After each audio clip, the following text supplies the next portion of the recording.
Fala galera do Khan Academy, estamos começando aqui mais um vídeo da série sobre curvatura. Vamos relembrar um pouco o nosso último vídeo, onde nós aprendemos a calcular a função vetor tangente unitário para uma função específica, que no caso foi a função que descreve um círculo de raio R maiúsculo, tá? E, como eu havia falado no vídeo passado, é importante que a gente também faça esses cálculos com a nossa forma literal, beleza? Então aqui, para a nossa forma literal, a função vetor tangente unitário vai ser a derivada da função s dividido pelo módulo dessa derivada, beleza? E note que no nosso exemplo específico, ao calcular o módulo dessa derivada aqui, nós nos livramos de uma raiz quadrada e obtivemos um resultado bem simples, que foi o próprio raio da circunferência. Mas na maioria dos casos, nós não vamos ter a mesma sorte, já que o módulo dessa derivada vai ser raiz quadrada da soma x' ao quadrado mais y' ao quadrado, beleza? Então, quando nós pegamos essa função vetor tangente e dividimos por esse módulo, nem sempre esse resultado vai ser simples como foi na nossa função da circunferência. Ao invés disso, teremos o nosso x de t e teremos que dividir por esse módulo inteiro, toda essa expressão aqui. E para y,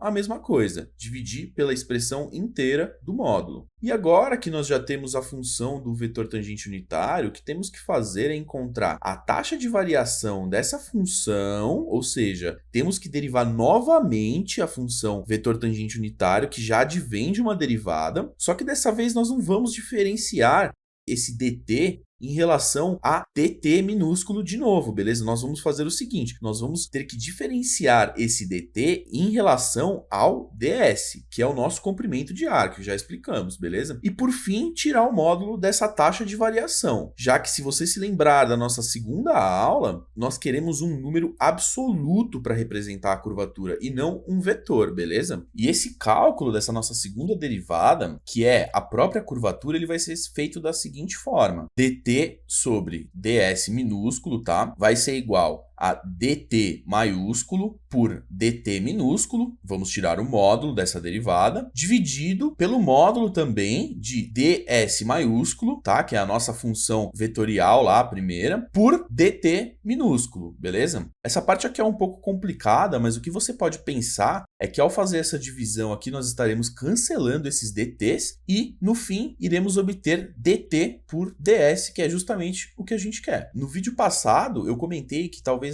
possa haver dúvida na notação utilizada, ou seja, por que nós utilizamos S maiúsculo para curva e também utilizamos ds minúsculo para o nosso comprimento de arco? Isso é fácil de entender, por quê? Sabendo que a fórmula do comprimento de arco é comprimento de arco é igual à integral do módulo de S' de t dt, utilizando o teorema fundamental do cálculo, nós podemos derivar os dois lados da expressão, obtendo do lado esquerdo ds sobre dt, ou seja, a derivada do comprimento de linha em relação ao parâmetro t, é igual a, do lado direito, nós cancelaremos essa integral, porque a derivada da integral é simplesmente a função que está dentro, então teremos o módulo de S'.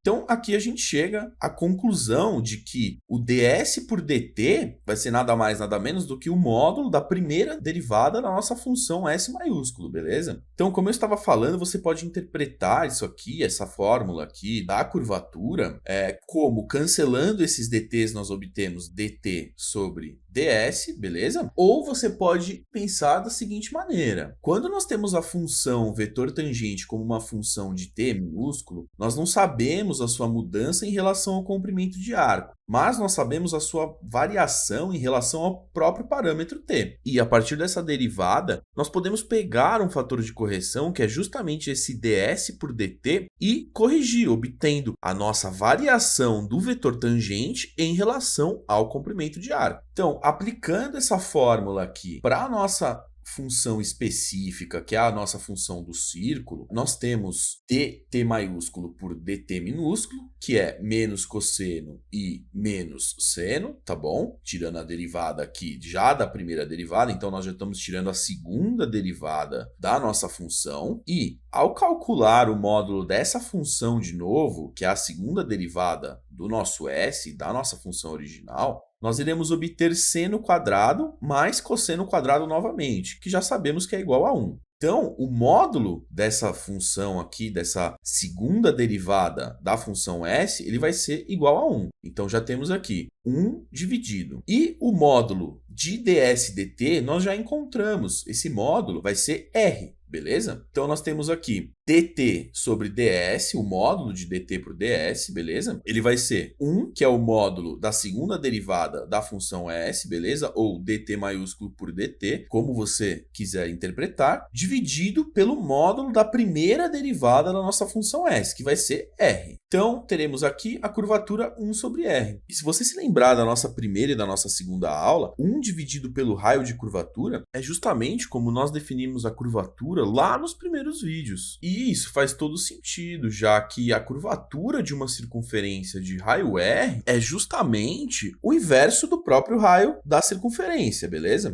Já para o nosso caso literal aqui, que é uma função s, x de t, y de t, já na primeira derivada nós temos um resultado gigantesco, né? Porque se você lembra do começo do vídeo, ao dividir a derivada pelo módulo da própria derivada, já vai dar um número grande na maioria das vezes. Então você pode imaginar como que é difícil demonstrar esse cálculo literal até o final, beleza? Então, por conta disso, eu vou escrever diretamente a fórmula da curvatura, a fórmula resumida da curvatura para vocês, beleza? Então vai ser a primeira derivada de x vezes a segunda derivada da componente y menos a primeira derivada da componente y vezes a segunda derivada da componente x. Tudo isso módulo, tá? Temos que tirar o módulo desse resultado aqui e dividir por x' ao quadrado mais y' ao quadrado e tudo elevado a 3 meios, beleza? Eu acho que por esse vídeo aqui já é o bastante, nós já conseguimos calcular a curvatura tanto da nossa função específica e apresentarmos a fórmula da curvatura para qualquer caso. E eu sugiro que você reassista esse vídeo e tente fazer por conta própria todas as derivadas e cálculos que nós apresentamos aqui nesse vídeo. E nós iremos um pouco mais a fundo nessa fórmula aqui e descobriremos o porquê que ela não é tão aleatória assim quanto parece, tá? E que ela é quase que uma terceira forma de descrever a curvatura, beleza? A primeira sendo aquela geométrica,